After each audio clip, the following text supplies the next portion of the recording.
What's going on, creative crew? Welcome back to yet another video. For those of you who haven't joined into the crew yet, my name is Jay and I make videos to help other content creators make better content.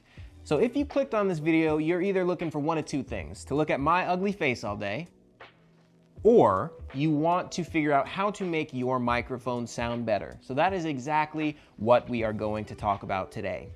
Let me just get up my notes here. Tip number one, the first foolproof way to make your microphone sound better, can I get a drum roll please?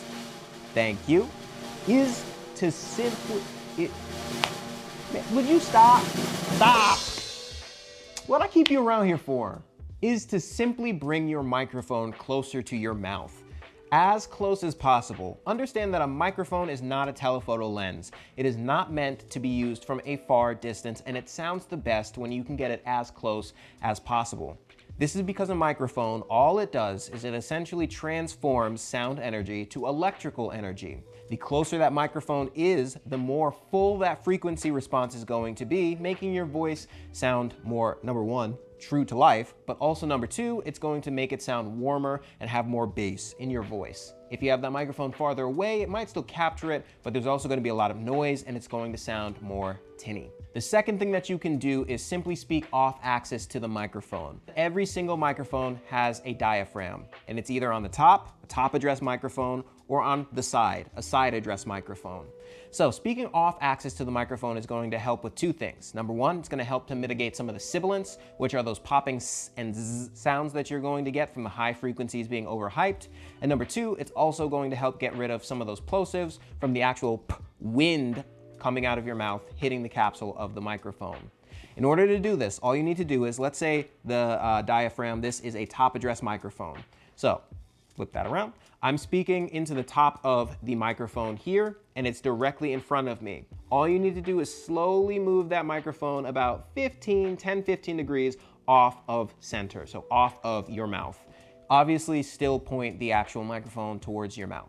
What this is going to do is it's going to help mitigate some of that sibilance, and it's also going to help get rid of some of those plosives. So the third thing that you need to know how to do is you need to know how to set your gain properly. You set it too low and you're gonna have to drive it in post, and that's going to bring up the noise floor and it's gonna sound like garbage. You set it too hot and it's gonna sound like your computer is having a heart attack because it's going to start clipping. So what you need to do is set your level to an appropriate amount so that it's nice and loud as the average, but you have plenty of room to be expressive and dance and be happy, and you're not going to clip the channel. Now, on average, you usually, this is a rule of thumb, but set it around -12 dB so that you're averaging around -12 dB.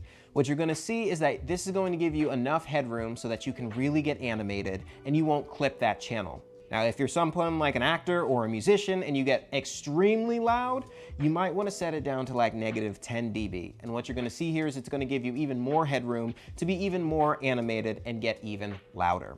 And once again, if you guys are finding something that you like and enjoy and you're learning something, go ahead and join the creative crew by clicking the subscribe button down below. And if you don't, I can't really do anything to you. I have no idea who you are. The fourth thing that you can do in order to make your microphone sound better is EQ in post, and this is essential. Not EQing and just going with the raw sound is the equivalent of taking a raw photo, capturing all that beautiful dynamic range and all of that information, and then just posting up the raw photo without doing anything to it. It does not live on its own. You need to sweeten it up in post to get the sound that you're looking for. The microphone might not have a great bass response, so you need to raise that bass to get some more bass in your voice. Or maybe you want to warm it up a little bit and there's too much highs, so you cut those highs with EQ. Just posting up the raw sound as it is, it will sound fine, yes, but you're missing out on so much of the potential.